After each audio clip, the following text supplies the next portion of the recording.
ಮಹಾರಾಜನಾದ ನಾನು ಪೀಠದಲ್ಲಿ ಕುಳಿತುಕೊಂಡಿರುವಾಗ ಒಂದು ಸಭಾ ಮರ್ಯಾದೆಯ ವ್ಯಾಪ್ತಿಯನ್ನು ಮೀರಿ ನನಗೆ ಸರಿಸಮನಾದ ಒಂದು ಯಾವುದೋ ವಾಲಾಸನವನ್ನು ಬಲಿದು ನೀನು ಕುಳಿತುಕೊಂಡಾಕ್ಷಣ ನಮ್ಮ ಹುಡುಗ ಯುವರಾಜ ನಾಳೆ ಮಹಾರಾಜನಾಗಬೇಕಾದವ ಅವ ನಿಜವಾಗಿಯೂ ವಿಚಾರಣೆ ಮಾಡಿದ್ರೆ ನೀನು ಮದಮುಖರು ನೀವೀಗಲು ಶ್ರೀರಾಮ 14 ಜಗತಿಯೋಳು ಅಧಿಕ ನಶ್ವವ ಪಿಡಿದಿರಿ ಬರಿದೆ ಕದನ ಕಾರಣರಾದಿರಿ. ಎಂತದ್ದು ಬರಿದೆ ಕದನ ಕಾರಣರಾದಿರಿ? ಮತ್ತೆ ಸುಮ್ಮನೆ ಕುದುರೆ ಕಟ್ಟಿ ಎಂತದಕ್ಕೆ ಸುಮ್ಮನೆ ಅಂದ್ರೆ ಅಯೋಧ್ಯೆಯಲ್ಲಿ ಇರುವ ಲಾಯದ ಕುದುರೆ ಎಳ್ದುಕೊಂಡು ಬಂದು ಕಟ್ಟಿದ್ದ ನಾವು ಅಲ್ವೇ ಅಲ್ಲ.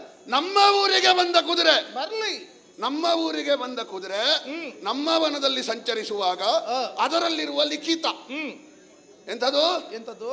ಬಲಹೀನರಾದವರು ಕಪ್ಪವನ್ನು ಕೊಡಬೇಕು. ಯಾರಾದ್ರೂ ಬಲ ಇತರಿದ್ದರೆ ಕಟ್ಟಬೇಕು. ಕಟ್ಟಬಹುದು. ಕಟ್ಟಿ ಎಲ್ಲಿ ಕಟ್ಟಬಹುದು. ಹೌದೌದು, ಕಟ್ಟಬಹುದು. ಆಮೇಲೆ ಉಂಟು ಕಟ್ಟಿ ನೀವು ಕೊಳುಗುಳವನ್ನು ಮಾಡಿ ಸೋತಡೆ ಅಪಹಾಸ್ಯ ಇಳೆಯಳು ಖಂಡಿತವು. ಅಂದ್ರೆ ಯೋಚನೆ ಮಾಡು, ಆ 2 ವಾಕ್ಯ ನೋಡು. ಬಲಹೀನರಾದವರು ಕಪ್ಪ ಕೊಡುವುದು, ಬಲಯುತರಾದವರು ಕಟ್ಟಿ ಕಾದಿ ಸೋತರೆ ಇಳೆಯಳು ಅಪಹಾಸ್ಯ. ಅಂದ್ರೆ ಎರಡರಲ್ಲಿಯೂ ನಾವು ಸಣ್ಣದೇ ಆಗುದು, ನಾವು ದೊಡ್ಡವರಾಗ್ಲಿಕ್ಕಿಲ್ಲ. ಯಾರು ಅದನ್ನು ಎದುರುಗೊಂಡನು ಅವನು 2ರಲ್ಲಿಯೂ ಸಣ್ಣದಾಗುವುದು, ನಿನ್ನ ರಾಮನೇ ದೊಡ್ಡದಾಗುವುದು. ಅದರಲ್ಲಿಯೂ ಲೇಖನ 14 ಜಗತಿ ಸಮಸ್ತರೊಡೆಯ ಉತ್ತಮ ಹಯಮೇಧವನ್ನು ಗೈವಾ ದೇವದೇವೋತ್ತಮ ತವ ಕದಲಿ. ಹೌದು, ಎಂತದು ನೀವು ಅಶ್ವಮೇಧದ ಕುದುರೆ ಬಿಟ್ಟದ್ದ ಅಥವಾ ದೇವಸ್ಥಾನದ ಪ್ರಚಾರ ಬಿಟ್ಟದ್ದ? ನೀವು ಎಂತದಕ್ಕೆ? ರಾಜನೊಬ್ಬ ಮಾಡುವ ಅಶ್ವಮೇಧವೇ ಹೌದಾದ್ರೆ ನಾವು ಸಹಕಾರಿ ಆಗುತ್ತಿದ್ದವೋ ಏನು? ಆದ್ರೆ ದೇವದೇವೋತ್ತಮ ನೆನೆಸಿಗನು ನಮ್ಮ ಶ್ರದ್ಧಾಭಂಗ ಆಗಿದೆ, ಅದಕ್ಕೆ ಕಟ್ಟಿದ್ದು. ಅದನ್ನು ಬಂದು ಈಗ ನೀನು ಸಮರ್ಥಿಸಿಕೊಳ್ಳಿಕ್ಕೆ 14 ಜಗತ್ತಿಗೆ ಒಡೆಯ. ಏನು 14 ಜಗತ್ತಿಗೆ ಒಡೆಯ? ನಮ್ಮ ಊರಿಗೆ ಬಂದದ್ದು. ನಮ್ಮ ಊರಿಗೆ ಬಂದ ಮೇಲೆ ನಾವು ಕಟ್ಟಲೇಬೇಕು. ನಮ್ಮ ರಟ್ಟೆಯಲ್ಲಿ ತ್ರಾಣ ಕಡಿಮೆ ಆಗ್ಲಿಲ್ಲ.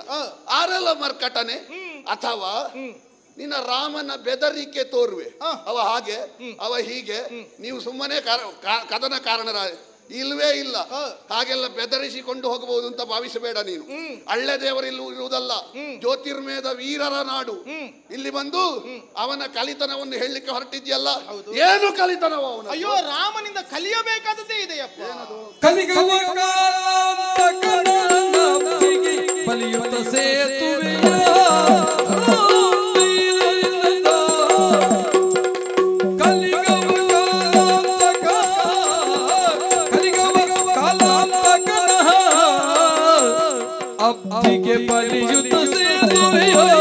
ಅಬ್ಧಿಗೆ ಬಲಿಯುತ ಸೇತುವೆಯೋ,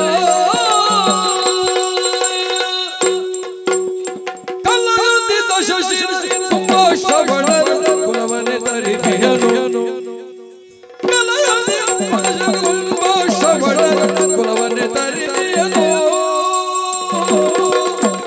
ಕಲ್ಲಯುದ್ಧಿತ ಶಶಿ ತುಂಬ ಶ್ರವಣ ಕುಲವನೆ ತರಿಕೆಯನು.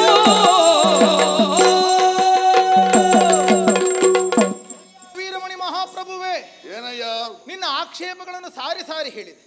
ರಾಮಚಂದ್ರ 14 ಜಗತಿಯಲ್ಲಿ ದೇವದೇವೋತ್ತಮ ಎನಿಸಿಕೊಂಡಿದ್ದಾನೆ ಎನ್ನುವಂತಹ ನಮ್ಮ ಒಕ್ಕಣೆ ಅತಿಶಯವಾದುದು. ಅಥವಾ ನಿಮ್ಮಂತಹ ಶ್ರದ್ಧೆಗೆ ವಿರೋಧ ತಂದಿರುವುದು ಇಲ್ಲವೇ ಇಲ್ಲ. ಯಾಕದು? ಅದು ಸತ್ಯವಾಗಿದೆ. ಏನು ಸತ್ಯವಾದದ್ದು? ಯೋಚನೆ ಮಾಡು. ಈ ಹಿಂದೆ ರಾವಣ ಕುಂಭಕರ್ಣಾದಿಗಳಿಂದ ಲೋಕವೇ ತಲ್ಲಣಿಸಲ್ಪಟ್ಟಿತ್ತು. 14 ಲೋಕಗಳ ಸಾರ್ವಭೌಮ ಯಾರು ಕೇಳಿದರೆ ಒಂದು ಕಾಲದಲ್ಲಿ ರಾವಣನೇ ಹೌದಲ್ಲ. ಸರಿ.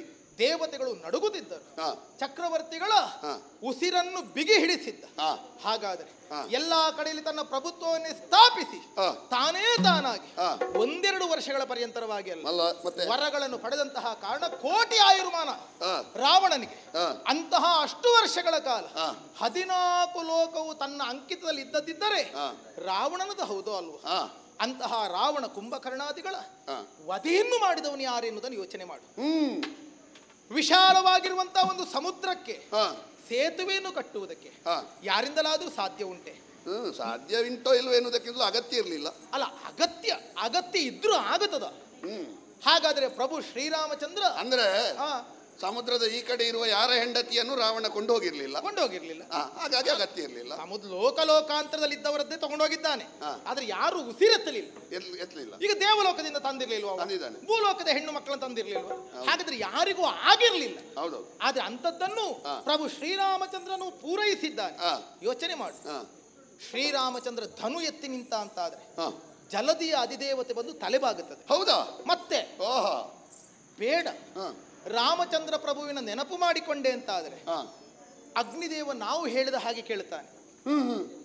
ನನ್ನ ಬಾಲಕ್ಕೆ ಬಿದ್ದ ಬೆಂಕಿ ನನ್ನನ್ನು ಸುಡ್ಲಿಲ್ಲ, ಮತ್ತೆ ಸೀತಾದೇವಿಯನ್ನು ಸುಡ್ಲಿಲ್ಲ, ಮತ್ತೆ ಶರಣನ ಅಂತ ವಿಭೀಷಣನ ಮನೆ ಸುಡ್ಲಿಲ್ಲ.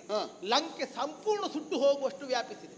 ಹಾಗಾದ್ರೆ ನಮಗೆ ಬೇಕಾದ ಹಾಗೆ ಬೆಂಕಿ ತಣ್ಣಗಾಗುತ್ತದೆ, ನಮಗೆ ಬೇಕಾದಲ್ಲಿ ಬೆಂಕಿ ಉರಿಯುತ್ತದೆ ಅಂತಾದ್ರೆ ಅಗ್ನಿ ತತ್ವವು ಶ್ರೀರಾಮನ ಪಕ್ಷವಾಂತೆ ಉಂಟು ಅಂತಾಗುತ್ತದೆ. ಹಾಗಾದ್ರೆ ಬೆಂಕಿ ಇಲ್ಲದೆ ನೀವು ಅಡುಗೆ ಮಾಡಬಹುದಿತ್ತಲ್ಲ? ಅಲ್ಲ, ಅಡುಗೆ ಒಲೆ ಉರಿಯುವುದಿಲ್ವಾ? ಹಾಗೆ ಹೇಳಿದ್ದಲ್ಲ. ಮತ್ತೆ ಈಗ ನಾ ಹೇಳಿದ್ದೇನು ಏನು ಅಂತ, ನಮಗೆ ಬೇಕಾದ ಹಾಗೆ ಅಗ್ನಿ ತತ್ವವು ಸಹಕರಿಸುತ್ತದೆ. ಬೆಂಕಿ ಇಲ್ಲದೆ ಆಗುದಿಲ್ಲ ಅಂತ ಏನು ಅಲ್ಲ. ಬೆಂಕಿ ನೀರಿಲ್ಲದೆ ನೀವು ಅಡುಗೆ ಮಾಡುದಿಲ್ಲ. ನಾಳೆ ಒಂದು ಪ್ರಯತ್ನ ಮಾಡ್ಬೇಕು. ಮೊದಲೊಬ್ಬ ಇದ್ದ. ಯಾರು? ಹೌದು, ಒಬ್ಬ ನಳನಾಮಕ. ಹೌದು. ಅವನಿಗೆ ಬೆಂಕಿ ನೀರು ಯಾವುದು ಬೇಡ ಅಂತ ಅಡುಗೆ ಮಾಡ್ತಿದ್ದಂತೆ. ಹಾಗಿಲ್ಲಲ್ಲ ಅಯೋಧ್ಯೆಯಲ್ಲಿ? ಅಲ್ಲ, ನಾವು ಪಾಕ ಪ್ರವೀಣತೆಗೆ ಅದನ್ನೆಲ್ಲ ಬಳಸಿಕೊಳ್ಳುವುದಿಲ್ಲ. ಸರಿ ಸರಿ. ಇಂಥದ್ದನ್ನೆಲ್ಲ ಶತ್ರು ವಿನಾಶಕ್ಕೆ ಮಾತ್ರ ಬಳಸಿಕೊಳ್ಳುವುದು. ಹಾಗಾಗಿ ಆ ಕಾರಣಕ್ಕೋಸ್ಕರವಾಗಿ ಇನ್ನು ಭೂಮಿಯ ಅಂಶ ಸಂಭೂತಿಯಂತಹ ಸೀತಾದೇವಿಯೇ ಶ್ರೀರಾಮಚಂದ್ರನ ಹೆಂಡತಿ, ಪೃಥ್ವಿ ತತ್ವ. ಆ ಬಳಿಕ ಉಸಿರು ಕಳಕೊಂಡರೆನ್ನುವ ಹಾಗೆ ಭಾವಿಸಿಕೊಂಡದಿತ್ತು ಲಕ್ಷ್ಮಣಾದಿಗಳು. ಆದರೆ ಮತ್ತೆ ಚೇತನ ಒಡೆದೆದ್ದು ನಿಂತರು ಅಂತಾದ್ರೆ ವಾಯುತತ್ವ. ಎಲ್ಲವೂ ಶ್ರೀರಾಮನ ಅಂಕಿತದಂತೆ ನಡೆಯುತ್ತಿರುವುದು ಎನ್ನುವುದು ನಮ್ಮ ಭಾವನೆ. ಆ ಕಾರಣಕ್ಕೋಸ್ಕರವಾಗಿ ದೇವದೇವೋತ್ತಮ ಎನ್ನುವ ಹಾಗೆ ಆಡಿದೆವು. ಅಂತಹ ರಾವಣಾದಿ ಕುಂಭಕರ್ಣಾದಿಗಳ ನಾಶವನ್ನು ಶ್ರೀರಾಮಚಂದ್ರ ಮಾಡಿದ್ದಾನೆಂತಾದ್ರೆ ಯಾವ 14 ಲೋಕಗಳ ಪ್ರಭುತ್ವವನ್ನು ರಾವಣ ಮಾಡಿಕೊಂಡಿದ್ದನೋ ಅವನನ್ನೇ ನಾಶಗೊಳಿಸಿದ ಮೇಲೆ ಆ ಪ್ರಭುತ್ವ ಬರುವುದು ಯಾರಿಗೆ? ರಾಮಚಂದ್ರನಿಗೆ. ಹೌದೋ ಅಲ್ವ? ಈಗ ಅವ ಮತ್ತೆ ಕೊಡಬೇಡ, ದೇವತೆಗಳು ನಿಮ್ಮದು ನೀವು ಇಟ್ಟುಕೊಳ್ಳಿ, ಅವರದ್ದು ಅವರು ಇಟ್ಟುಕೊಳ್ಳಿ ಎನ್ನುವ ಹಾಗೆ. ಆದ್ದರಿಂದಲೇ ಚತುರ್ದಶ ಭುವನದಲ್ಲಣ ಎನ್ನುವ ಹಾಗೆ 14 ಜಗತ್ತಿಗೂ ಶ್ರೀರಾಮಚಂದ್ರ ಎನ್ನುವ ಹಾಗೆ ನಾವು ಹೊಗಳಿಕೊಂಡಿರುವಂತ ಅದನ್ನು ನೀವು ಅರ್ಥ ಮಾಡಿಕೊಳ್ಬೇಕು. ಇನ್ನು ಪರಿದೇ ಕದನ ಕಾರಣರಾದಿರಿ, ಬಲ್ಪುಳ್ಳವರು ಕಟ್ಟುವುದು ಕಟ್ಟಬಹುದೇ? ಒಕ್ಕಣೆ ಇರುತ್ತದೆ. ಒಂದು ಧಾರ್ಮಿಕವಾದಂತಹ ಕೆಲಸಕ್ಕೆ ಒಬ್ಬ ಅರಸನಾದವನು ಸಹಾಯವನ್ನು ಮಾಡಬೇಕೇ ಹೊರತು ಯಾವ ಕಾಲಕ್ಕೂ ಅದಕ್ಕೆ ಭಂಗವನ್ನು ತರಕೂಡದು. ಧಾರ್ಮಿಕ ಅಂದ್ರೆ ಯಾವ ನೆಲೆಯಲ್ಲಿ ಹೇಳಿದ್ದೀನಿ? ಅಶ್ವಮೇಧ ಎನ್ನುವಂಥದ್ದು ಒಂದು ಕೃತು ಮಾಡುವಂಥದ್ದು ಧಾರ್ಮಿಕತೆಯ ಒಂದು ಭಾಗ. ಹೌದು ಅಲ್ವಾ ಹೇಳು? ಸಂಕಲ್ಪ ಬೇರೆ ಬೇರೆ ಇರ್ತದೆ. ಇರ್ಲಿ. ಈಗ ಸೂರ್ಯವಂಶದ ಅರಸನೆ ಮಾಡಿದ ಅಶ್ವಮೇಧದ ಕುದುರೆಯನ್ನು ಜಗಕ್ಕೆ ಹಿತವನಾದ ಶಕ್ರ ಅಪಹರಿಸಿಕೊಂಡು ಹೋಗ್ಲಿಲ್ವಾ? ಉಂಟಪ್ಪ. ಚಕ್ರವರ್ತಿಗಳ ಕಥೆ ಹೇಳುವುದಲ್ವ ನೀನು? ಅಶ್ವಮೇಧದ ಅಶ್ವವನ್ನು ಅಪಹರಿಸಿಕೊಂಡು ಹೋದ ಇಂದ್ರನನ್ನು ಯಾರಾದ್ರೂ ಖಳನಾಯಕ ಅಂತ ಚಿತ್ರಿಸಿದ್ರ? ಇಲ್ವೇ ಇಲ್ಲ, ಇಲ್ವೇ ಇಲ್ಲ. ಹಾಗಾದ್ರೆ ಅಶ್ವಮೇಧ ಒಳ್ಳೇದಲ್ವ? ಅದು ಪರಿಣಾಮದಲ್ಲಿ ನಾವು ಎಣಿಸಿಕೊಳ್ಬೇಕು. ಅಲ್ಲಿಗೆ ಬಾ. ಏನು ಪರಿಣಾಮ ಗೊತ್ತಾ? ಅವ ಅಪಹರಿಸಿಕೊಂಡು ಹೋಗಿ ಆ ಬಳಿಕ ನಡೆದ ಪ್ರಕರಣದಿಂದ ಅಂತಹ ದೇವಗಂಗೆ ಆಕಾಶಗಂಗೆಯೇ ಭೂಮಿಗಿಳಿದಿದ್ದಾಳೆ. ಅದೇ ಸೂರ್ಯವಂಶಜ ಭಗೀರಥನ ಪ್ರಯತ್ನದಿಂದ. ಅದು ಬಿಡು. ಹೌದಾ? ಅದು ತುಂಬಾ ಮತ್ತೆ ಅಲ್ಲ, ತುಂಬಾ ಮತ್ತೆ ಆದರೂ ಈಗ ಅದು ನೀನು ಹಾಗೆ ಹೇಳಲಿಕ್ಕೆ ಆಗುದಿಲ್ಲ. ಅದು 3 ತಲೆಮಾರುಗಳ ಮತ್ತೆ ಭಗೀರಥ ಯಾವುದಕ್ಕೆ ಬೇಕಾಗಿ ಇಳಿಸಿದ್ದು? ಅಲ್ಲ, ಇರ್ಲಿ, ಪಿತೃಗಳಿಗೆ ಸದ್ಗತಿ ಬೇಕು ಅಂತ. ಇವನ್ 60,000 ಮಕ್ಕಳು ಕಪಿಲ ಮಹರ್ಷಿಯಿಂದ ಸುಟ್ಟು ಹೋದ ಮೇಲೆ ಅವರಿಗೊಂದು ಸದ್ಗತಿ ಬೇಕು ಎನ್ನುವ ಕಾರಣಕ್ಕಾಗಿ 2-3 ತಲೆಮಾರು ಪ್ರಯತ್ನಿಸಿಯೂ ಅದಕ್ಕೆ ಸರಿಯಾದ ಸಾಫಲ್ಯ ಸಿಗದೆ ಇರುವಾಗ ಭಗೀರಥ ಪ್ರಯತ್ನದಿಂದ ಭಾಗೀರಥಿ ಬಂದದ್ದು. ನನ್ನ ಪ್ರಶ್ನೆ ಅದಲ್ಲ.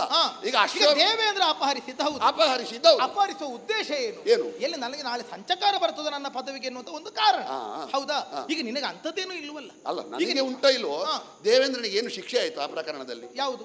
ಏನಾದರೂ ಶಿಕ್ಷೆ ಆಯ್ತಾ? ಶಿಕ್ಷೆ ಆಗಬೇಕು ಅಂತ ಏನೂ ಇಲ್ಲ. ಸರಿ, ಈಗ ಎಂತದಕ್ಕೆ ಅಲ್ಲ ಕೇಳಿದ್ದು ನಾನು, ಅಶ್ವಮೇಧ ಮಾಡ್ಲಿ, ರಾಜಸೂಯಾದ್ವರ ಮಾಡ್ಲಿ, ಯಾವ ಯಜ್ಞವೇ ಮಾಡ್ಲಿ, ಮಾಡುವ ಕೆಲಸ ಮಾತ್ರ ಮುಖ್ಯ ಅಲ್ಲ, ಕೆಲಸದಲ್ಲಿರುವ ಸಂಕಲ್ಪ ಯಾವುದು ಅಂತ ಮುಖ್ಯ. ಹೌದು. ಅಲ್ಲಿ ಸಗರ ಚಕ್ರವರ್ತಿಗಿದ್ದ ಸಂಕಲ್ಪ ಹೇಗೆ? ಅವನಿಗೆ ಮತ್ತೆ ದೇವಲೋಕದ ಪಟ್ಟವೆಲ್ಲ ಸಿಗಲಿ ಅನ್ನುವಂತ ಒಂದು ಉದ್ದೇಶ. ಹೌದಾ? ರಾಮಚಂದ್ರ ಪ್ರಭು ಇದಲ್ಲ, ಮತ್ತೆ ಬ್ರಹ್ಮ ಹತ್ಯಾ ದೋಷದ ನಿವಾರಣೆಯಾಗಬೇಕೆನ್ನುವಂತ ಶಂಕೆ, ಆ ಕಾರಣಕ್ಕೋಸ್ಕರವಾಗಿ ತೊಡಗಿಸಿಕೊಂಡಿದ್ದಾನೆ. ಮಾತ್ರವೇ ಅಲ್ಲ, ಮಹಾಯಾಗಾದಿಗಳನ್ನು ಮಾಡು ಎನ್ನುವಂಥದ್ದು ದೇವತೆಗಳ ಸೂಚನೆಯೂ ಹೌದು. ಆ ಕಾರಣಕ್ಕೋಸ್ಕರವಾಗಿ ತೊಡಗಿಸಿದ್ದಾನೆ. ಅಂತಿರುವಾಗ ಒಂದು ಒಕ್ಕಣೆಯ ಸಾಲಿ ಹಿಡಿದುಕೊಂಡು ನಾವೇನು ಕಡಿಮೆನು ಹಾಗೆ ಮುಂದಾಗುತ್ತೆ ಅಂತಾದ್ರೆ, ಶ್ರೀರಾಮಚಂದ್ರ ಕೇವಲ ಕಲಿಯಲ್ಲ, ಯಾವನು ಪ್ರಪಂಚದಲ್ಲಿ ತಾನೊಬ್ಬ ಕಲಿ ಇದ್ದೇನೆ ಎನ್ನುವ ಹಾಗೆ ಮೆರೆದಾಡಿದಂತಹ ಧೂರ್ತರಿದ್ದಾರೆ, ಅಂತವರೆಲ್ಲರಿಗೂ ಬದುಕಿನ ಪಾಠವನ್ನು ಕಲಿ ಕಲಿ ಕಲಿ ಎನ್ನುವ ಹಾಗೆ ಹೇಳಿ ನಲಿದಾಡಿದ ರಾಮನಪ್ಪ ಅವನು. ಉಳಿದವರಾದ್ರೆ ಇಷ್ಟೊತ್ತಿಗೆ ಕಪ್ಪ ಕೊಡ್ತಿದ್ರು. ಹೌದು, ಗೊತ್ತಿಲ್ಲದೆ ಇರುವವರು ನನಗೆ ಗೊತ್ತುಂಟು.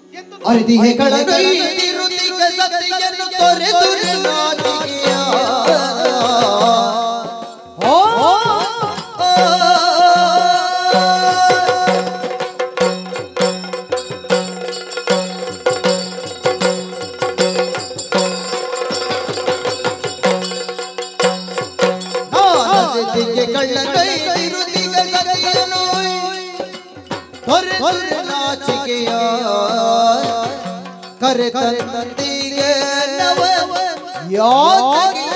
ಪುಗಳುವೆ, ಕರೆ ತಂದಿಗ ನವ ಪುಗಳುವೆ, ಹರಿಯುಳಗ ಬಗಾಸ್ಯ, ಕರೆ ತಂದಿಗ ನವ ಪುಗಳುವೆ, ಹರಿಯುಳಗ ಬಗಾಸ್ಯ, ಅರ್ತಿಗೆ ಕಳ್ಳನೈ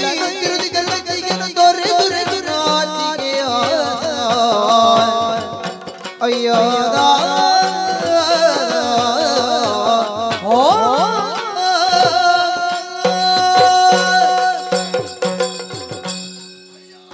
ವೀರಮಣಿ, ಬಹಳ ವ್ಯಾಕರಣಬದ್ಧವಾಗಿ ಚಂದ ಮಾತಾಡ್ತಿ.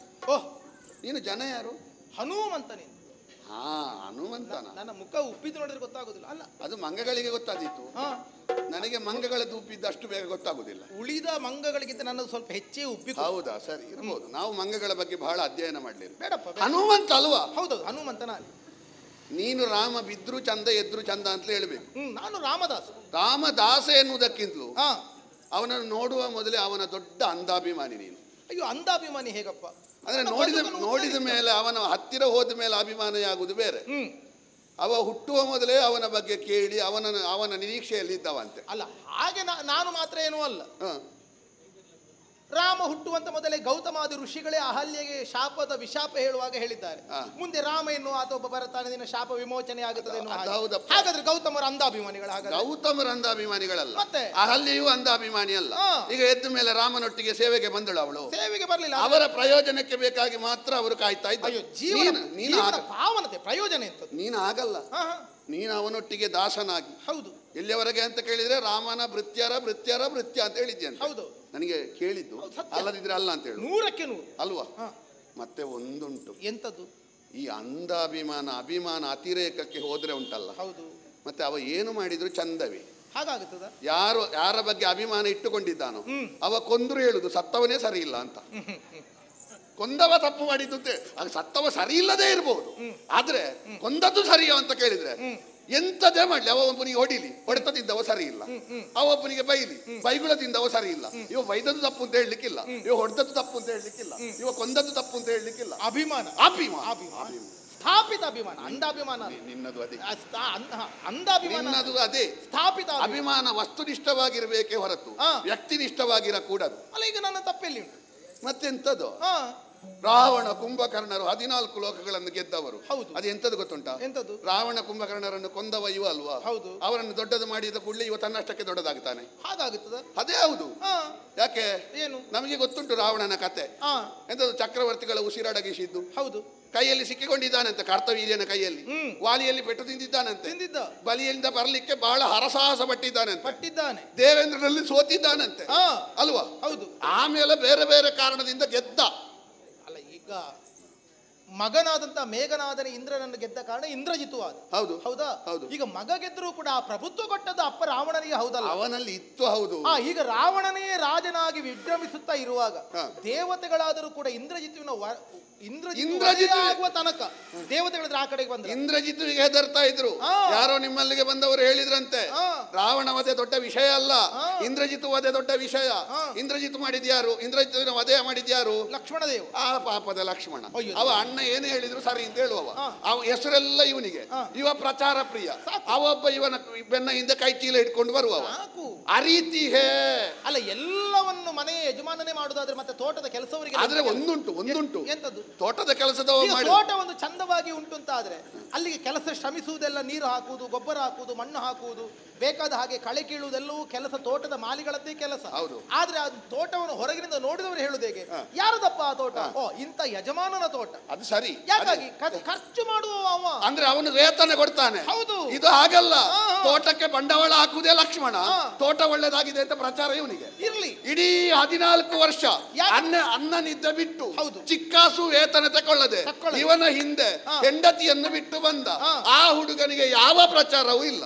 ಎಲ್ಲ ಪ್ರಚಾರ ಇವನಿಗೆ ಬೇಕು ಅಂತಿಲ್ಲ. ಅದು ತೋಟದ ಉದಾಹರಣೆ ಇಲ್ಲಿ ಅನ್ವಯ ಆಗುದಿಲ್ಲ. ಅಲ್ಲ, ಆಗುತ್ತದೆ. ಬೇಕು ಅಂತಿಲ್ಲ. ಯಾಕೆ ಗೊತ್ತಾ?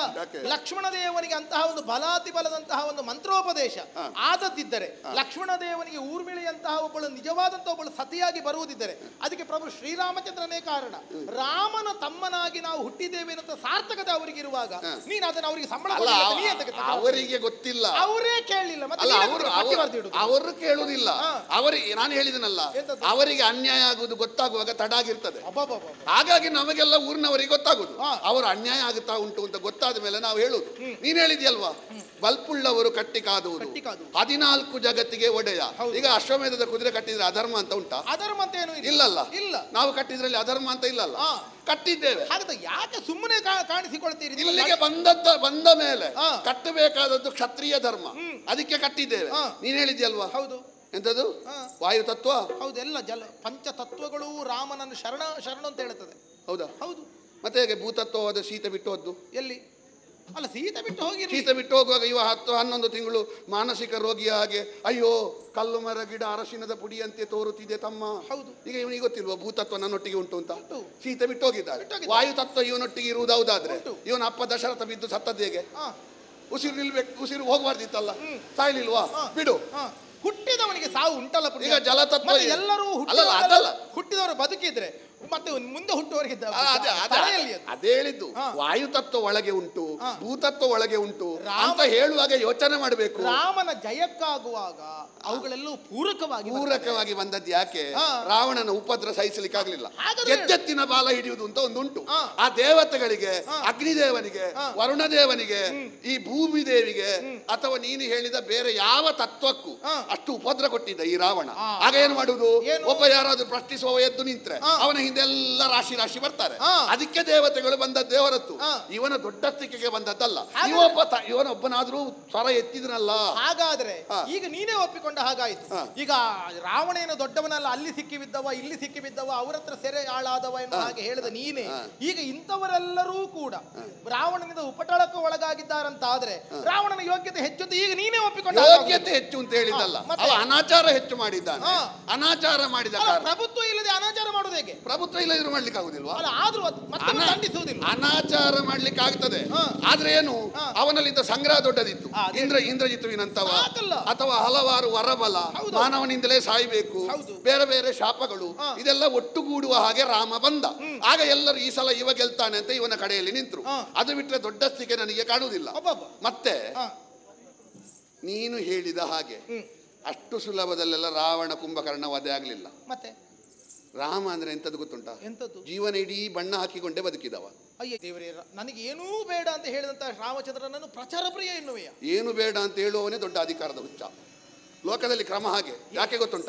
ಹೇಗೆ? ದಶರಥ ಒಂದು ತುತ್ತು ಅನ್ನ ಉಂಡು ಹೋಗು ಅಂತ ಹೇಳುವಾಗ ಇವನ ನಿಷ್ಠೆಗೆ ಅಡ್ಡಿ ಬಂತು. ವನವಾಸಕ್ಕೆ ಹೊರಟದ್ದಲ್ವಾ? ಸಾವಿರ ಗೋವುಗಳು, ಕೋಟಿ ಹೊನ್ನು, ತ್ರಿಜಟ ಎನ್ನುವ ಬ್ರಾಹ್ಮಣನಿಗೆ, ಸುಯಜ್ಞ ಎನ್ನುವ ವಸಿಷ್ಠನ ಮಗನಿಗೆಲ್ಲ ಕೊಟ್ಟಿದ್ದಾನೆ. ಆಗ ಇವನಿಗೆ ನಿಷ್ಠೆ ಅಡ್ಡ ಬರಲಿಲ್ಲ. ವನವಾಸ ನಿರ್ಣಯ ಆದ್ಮೇಲೆ ದಶರಥ ಒಂದು ತುತ್ತು ಅನ್ನ ಉಂಡು ಹೋಗು ಅಂತ ಹೇಳುವಾಗ ಇವನಿಗೆ ವನವಾಸದ ನಿಷ್ಠೆ ಅಡ್ಡ ಬಂತು. ಅದ್ರ ಅರ್ಥ ಎಂತದ್ದು? ಅಪ್ಪ ಸತ್ರು ನನಗೆ ಪ್ರಚಾರ ಸಿಗಬೇಕು, ಈ ಹುಚ್ಚಿದ್ದವ ಆಯ್ತಾ? ಅಲ್ಲ, ಅದನ್ನು ಹೀಗೊಂದು ವಿಶ್ಲೇಷಣೆ ಮಾಡ್ಲಿಕ್ಕೆ ಆಗುತ್ತದಲ್ಲ, ನಿನ್ನ ಬುದ್ಧಿಗೆ ಮೆಚ್ಚಬೇಕು. ಅಲ್ಲಲ್ಲ, ವಿಷಯವಿರುವುದು ಹಾಗೆ. ಆಮೇಲೆ ಸೀತಾಪಹಾರ, ನಾವು ಅಲ್ಲಿಂದಲೇ ಪ್ರಾರಂಭಿಸಿ. ಸೀತಾಪಹಾರ, ಕಳಯನ ಇದಿರುತ್ತೀಗ ಸತಿ, ಅವಳನ್ನು ಪಡೆಯುವುದಕ್ಕೆ ಬೇಕಾಗಿ ಯುವ ಪಟ್ಟ ಪಾಡು ನೋಡಬೇಕು. ಆ ಮಂಗನಲ್ಲಿ ಸುಗ್ರೀವಂ ಶರಣಂ ಗತ, ಪ್ರಯೋಜನಕ್ಕೆ ಬರುದು ಇವ. ಅದಕ್ಕಿಂತ ಮೊದಲು ಸೀತೆ ಇಲ್ಲ ಅಂತಾಗುವಾಗ ಇವ ಎಂತದ್ದು, ರಾಮ ಎಂತದ್ದು ಲೋಕಕ್ಕೆ ಬೇಕಾಗಿ ತನ್ನ ವ್ಯಕ್ತಿ ಹಿತವನ್ನು ಬಿಡುವವ. ಸೀತೆ ಕಾಣದೇ ಇದ್ರೆ ಮೂರು ಲೋಕದಲ್ಲಿ ಸಿದ್ಧರು ಸಾಧ್ಯರು ದೇವತೆಗಳು ಪಾತಾಳದವರು ಯಾರಿದ್ರು ಸುಟ್ಟು ಬಿಡ್ತೇನೆ. ಒಬ್ಬ ಹೆಂಡತಿಗಾಗಿ ಇವ ಒಬ್ಬ ಹಿಡಿಯುವುದು. ಸುಗ್ರೀವನಲ್ಲಿ ಹೇಳುದು ಸುಗ್ರೀವಂ ಶರಣಂ ಗತ ಅಂತ. ಸುಗ್ರೀವ 4 ತಿಂಗಳು ಕಾಣಿಸದೇ ಇರುವಾಗ ಕೃತಜ್ಞ, ನನಗೆ ಪ್ರಯೋಜನಕ್ಕೆ ಬರಲಿಲ್ಲ ಅಲ್ಲ ಇವ. ವಾಲಿಯಲ್ಲಿ ಹೇಳುದೇನು, ನನ್ನ ಪ್ರಯೋಜನಕ್ಕೆ ಬೇಕಾಗಿ ಸುಗ್ರೀವನ ಸಹಾಯ ತಗೊಂಡದ್ದಲ್ಲ ನಾನು, ಸುಗ್ರೀವ ಹೇಳಿದ ಅದಕ್ಕೆ ತಗೊಂಡದ್ದು. ಹೊತ್ತಿಗಾಗುವ ಬರದೇ ಇರುವಾಗ ಕೃತಜ್ಞ, ನನಗೆ ಸಹಾಯಕ್ಕೆ ಬರಲಿಲ್ಲಲ್ಲ, ಅವನ ಬಂಧು ಬಾಂಧವ ಎಲ್ಲರನ್ನು ತೆಗಿತೇನೆ. ವಿಭೀಷಣ ಬರುವಾಗ ಹೇಳುದು ಅಭಯಂ ಸರ್ವಭೂತೇಭ್ಯೋ ದದಾಮ್ಯ ತದ್ವರ್ತಂ ಮಮ, ಎಲ್ಲರಿಗೂ ಅಭಯ ಕೊಡುವುದೇ ನನ್ನ ವ್ರತ ಅಂತ ವಿಭೀಷಣನಲ್ಲಿ ಹೇಳುದು. ಶರಣಾಗತರನ್ನು ರಕ್ಷಿಸುತ್ತೇನೆ, ಸುಗ್ರೀವನನ್ನು ಬಂಧು ಬಾಂಧವರನ್ನೆಲ್ಲ ತೆಗಿತೇನೆ, ಮರ್ಯಾದೆಯಲ್ಲಿ ಬಾ ಅಂತ ಹೇಳುದು. ಅಂದ್ರೆ ಎಂತದು, ಇವನಿಗೆ ಪ್ರಯೋಜನ. ವಿಭೀಷಣನ ಯಾಕೆ ಇಟ್ಕೊಂಡದ್ದು?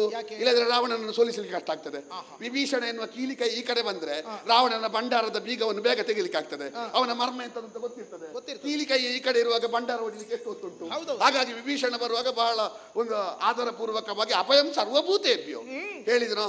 ಅಲ್ಲಲ್ಲಿ ಸಮುದ್ರ ನೋಡುವಾಗ ಹೇಳುದು ಸೀತೆ, ಅಲ್ಲಲ್ಲಿ ಗಿಡ ನೋಡುವಾಗ ಹೇಳುದು ಸೀತೆ. ರಾವಣ ಕುಂಭಕರ್ಣರನ್ನು ಕೊಂದನೋ, ರಾವಣ ವಧೆ ಹೇಳುದು ಬೇಡ, ಬಹಳ ಕಷ್ಟಪಟ್ಟಿದ್ದಾನೆ. ಅಗತ್ಯರೆಲ್ಲ ಬಂದು ಮತ್ತೆ ಬಿದ್ದವನನ್ನು ಎಬ್ಬಿಸಿ ಅದು ಇದೆಲ್ಲ ಕೊಟ್ಟು ಆ ರಾವಣ ವಧೆ ಆಯ್ತು. ಸೀತೆ ಎದುರಿಗೆ ಬರುವಾಗ ಹೇಳುದು ನಾನು ನಿನಗೆ ಬೇಕಾಗಿ ಮಾಡಿದ್ದಲ್ಲ, ನಾನು ನನ್ನ ಕೀರ್ತಿಗೆ ಮಾಡಿದ್ದು. ಎಲ್ಲಿಯವರೆಗೆ ಅವಸ್ಥೆ, ಇವನಿಗೆ ಯಾವುದ್ರಲ್ಲಿ ಬಡಿಬೇಕು ಇವನಿಗೆ? ಅಲ್ಲಿಯವರೆಗೆ ಸೀತೆಯಲ್ಲಿದ್ದಾಳೆ ಅಂತ ತಲೆ ಬಿಸಿ ಮಾಡಿ ಸೀತೆ ಬರುವಾಗ ನಾನು ನಿನಗೆ ಬೇಕಾಗಿ ಮಾಡಿದ್ದಲ್ಲ ಹೀಗೆ ಹೇಳುವ ರಾಮ. ಎಲ್ಲಿಯವರೆಗೆ ಸಂಶಯ ನೋಡು, ಅವನನ್ನೇ ಅನುವರ್ತಿಸಿ ಬಂದ ಸೀತೆಯಲ್ಲಿ ಸಂಶಯ. ಭರತ ಪಾದುಕೆಯನ್ನು ತಲೆಯಲ್ಲಿ ಹೊತ್ತುಕೊಂಡು ಹೋದವ. ಇವ ಎಲ್ಲ ರಾವಣ ವಧೆ ಆದ ಮೇಲೆ ಹೋಗುವಾಗ ಹೇಳುದಂತೆ ಭರತನನ್ನು ಹೋಗಿ ನೋಡು, ನಿನ್ನನ್ನೇ ಕಳಿಸಿದಿರ್ಬೇಕು ಹೋಗಿ ನೋಡು, ಅವ ರಾಜ್ಯ ಕೊಡುವ ಆಲೋಚನೆಯಲ್ಲಿದ್ದಾನ ಅಥವಾ ಅವನೇ ಇರ್ತಾನ. ಅವನಲ್ಲಿಯೂ ಸಂಶಯ, ಭರತನಲ್ಲಿ, ಸೀತೆಯಲ್ಲಿ ಸಂಶಯ, ದಶರಥನಲ್ಲಿ ಒಂದು ತುತ್ತು ಅನ್ನ ಊಟ ಮಾಡ್ಲಿಕ್ಕೆ ಇವನಿಗೆ ಎಲ್ಲಿಯಾದ್ರೂ ವ್ರತ ಕೆಡ್ತದ ಅಂತ ಸಂಶಯ. ಒಟ್ಟಿಗಿದ್ದ ಎಲ್ಲರಲ್ಲಿಯೂ ಸಂಶಯ. ರಾಮ ಒಳ್ಳೆಯವ, ರಾಮ ಅಂತವ, ರಾಮ ದೇವದೇವೋತ್ತಮ. ಕಳ್ಳನೊಯ್ದಿರುವ ಸತಿಯನ್ನು ತರುವಾಗ ನಾಚಿಗೆಟ್ಟವ, ಮಾನಮರ್ಯಾದೆ ಬಿಟ್ಟವ, ಕೆಟ್ಟವ ಎನ್ನುವ ರಾವಣನ ಏನು ಬಿರುದುಂಟೋ ಅದನ್ನೆಲ್ಲ ತಂದಿದ್ದಾನೆ. ನಾನೊಂದು ಮಾತು ಕೇಳಿದ್ದೇನೆ, ಎಂತದ್ದು? ಈಗ ಸೀತೆ ಒಟ್ಟಿಗೆ ಇಲ್ಲ ಅಂತ ಅಲ್ಲ? ಇಲ್ಲ, ಸೀತಾ ಪರಿತ್ಯಾಗವಾಗಿದೆ. ರಾಜಾರಾಮತ್ವದಲ್ಲಿ ಮೆರೆದಿದ್ದಾನೆ.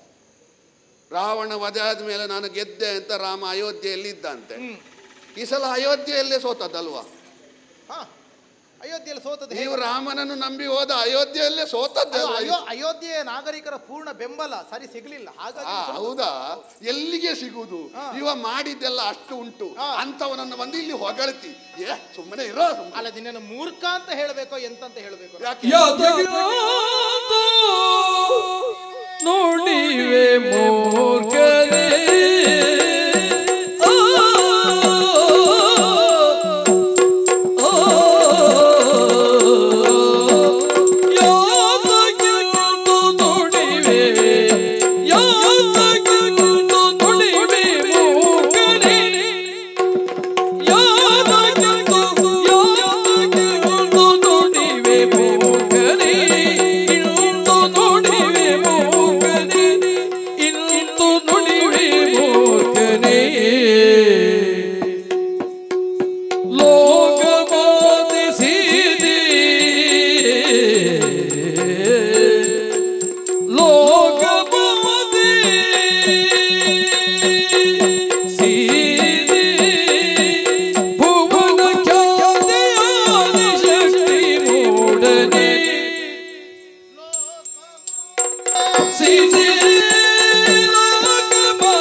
ಲೋಕಮಾತೆ ಸೀತೆ ಭುವನ ಖ್ಯಾತ ಯಾದಿ ಶಕ್ತಿ ಮೂಡನೆ ಲೋಕ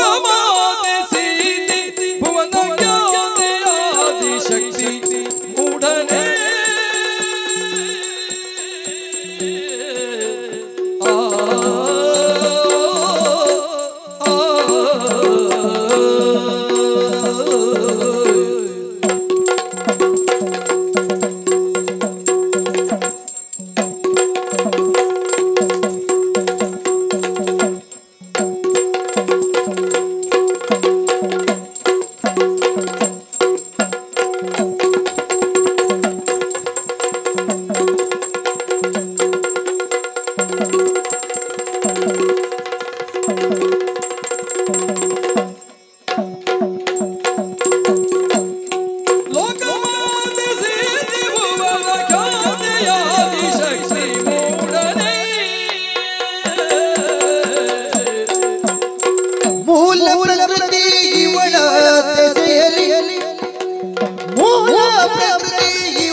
विश्वमूर्ति मूल प्रकृति विश्वमूर्ति विश्वमूर्ति विश्वमूर्ति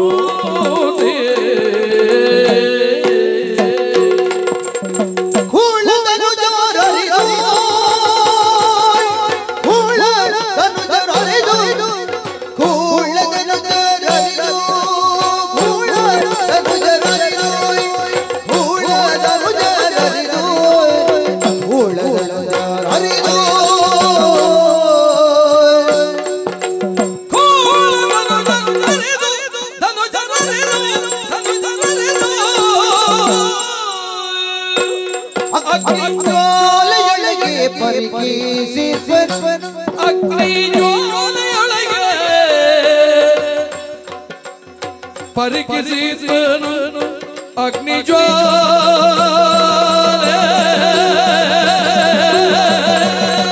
योलगे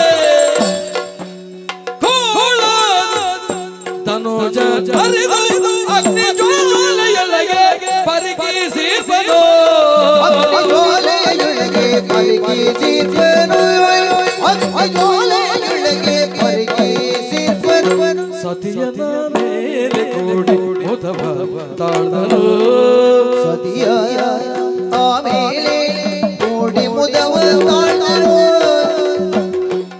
सतियन मेले कोडी मुदव ताळदनु मुदव ताळदनु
ಇವಳ ದಿಸೆಯಲ್ಲಿ ಕಳರ ನಿರ್ಮೂಲ ಗೈವ ನೆವನದಿಂದಲೇ ತಾಳಿ ರಾಮಾವತಾರ ಮೂಲ ಪುರುಷ ವಿಶ್ವಮೂರ್ತಿ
ನಾ ಹೇಳಿದ್ದೆ ಸತ್ಯ ಎನ್ನುವ ಹಾಗೆ ನೀನು ತಿಳಿದು ಬಿಡುತ್ತಿದ್ದೆಯೋ ಏನು? ಆದ್ರೆ ನಿನಗೆ ತಿಳುವಳಿಕೆ ಇದ್ದದ್ದರಿಂದ ಸುಲಭವಾಯಿತು. ಆದ್ರೆ ಆಗುವುದೇನು ಗೊತ್ತಾ? ಏನು? ಈ ಎಡಪಂಥೀಯರಂತಂದು ಇರ್ತಾರೆ. ನೀ ಹಾಗೆ ಹೇಳಿದಾಗೆ ಅಂಧಾಭಿಮಾನಿಗಳು ಅಂತ ಹೇಳಿದ ಹಾಗೆ ಎಡಪಂಥೀಯರಂತ ಒಬ್ಬರಿದ್ದಾರೆ. ಅವರಿಗೆ ಎಲ್ಲಿಯೂ ಅದು ಸರಿ ಅಂತ ಒಪ್ಪಲಿಕ್ಕೆ ಆಗುವುದಿಲ್ಲ. ಧನಾತ್ಮಕವಾದಂತಹ ಚಿಂತನೆಯನ್ನೇ ನಡೆಸುವುದಿಲ್ಲ. ಏನಿದ್ರು ಋಣಾತ್ಮಕವಾಗಿಯೇ ಚಿಂತನೆಯನ್ನು ಮಾಡುವುದು. ಅವಾಗ ಎಲ್ಲೋ ಕಪ್ಪಾಗಿ ಕಾಣುತ್ತದೆ.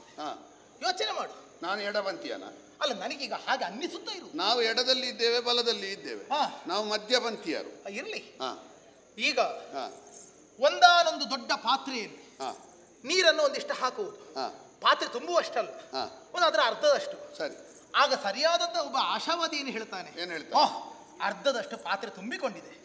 ಅಂದ್ರೆ ಪೂರ್ಣ ಬರಿದಾಗ್ಲಿಲ್ಲ, ಒಂದು ಅರ್ಧ ಆದ್ರೂ ಉಂಟಲ್ಲ ಅಂತ ಅವನಿಗೊಂದು ಆಸೆ.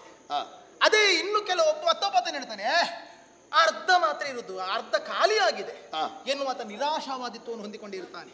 ಅಂದ್ರೆ ಏನು? ಅವನಿಗೆ ಅಲ್ಲಿ ಪೂರ್ಣತೆ ಕಾಣುವುದಿಲ್ಲ, ಎಷ್ಟು ಉಂಟೆನ್ನುವುದು ಕಾಣುವುದಿಲ್ಲ, ಏನಿಲ್ಲ ಎನ್ನುವುದೇ ಕಾಣುವಂಥದ್ದು. ಒಂದು ರೀತಿಯಲ್ಲಿ ಕ್ಷತ್ರಿಯನಿಗೆ ಅದು ಒಳ್ಳೇದು. ಯಾವುದು?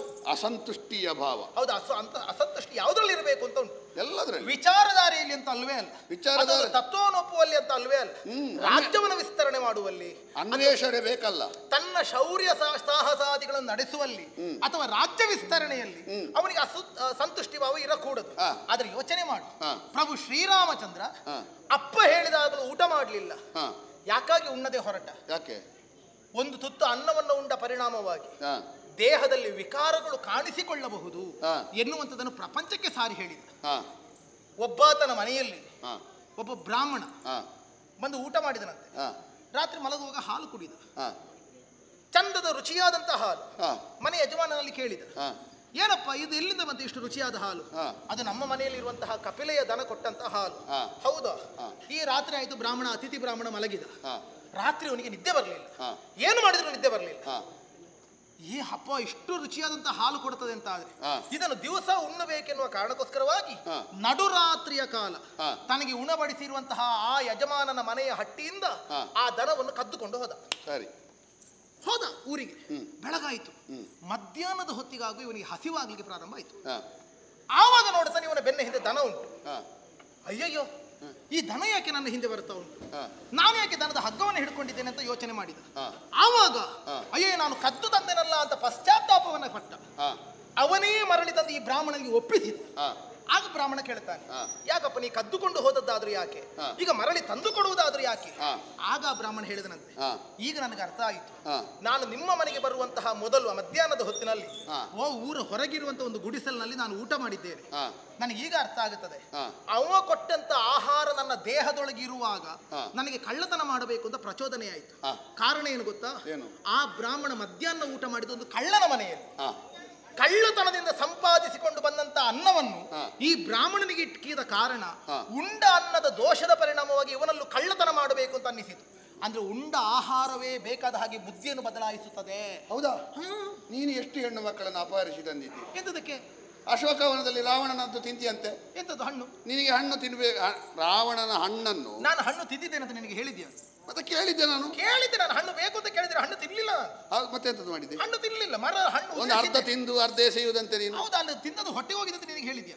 ಮತ್ತೆ ಎಲ್ಲಿಗೆ ಹೋಗಿದೆ? ಇಲ್ಲಪ್ಪ, ನಾನು ಉಗಿದಿದ್ದೇನೆ. ಅಲ್ಲ ತಿಂದವ ನಾನೇ ಅಲ್ವಾ? ಇರ್ಲಿ, ನಾನೇ ಕಚ್ಚಿ ಕಚ್ಚಿ ಆಯ್ತು. ಈಗ ನೀನು ತಿಂದದ್ದು ಅಂತ ಹೇಳಿದ್ರೆ ನೀನು ತಿಂದಿದ್ದಂತ ನಾನು ವಾದ ಮಾಡುದಿಲ್ಲ. ನೀನು ತಿನ್ಲಿಲ್ಲ ಅಂತ ಹೇಳಿದ್ರೆ ಮುಗೀತಲ್ಲಿ.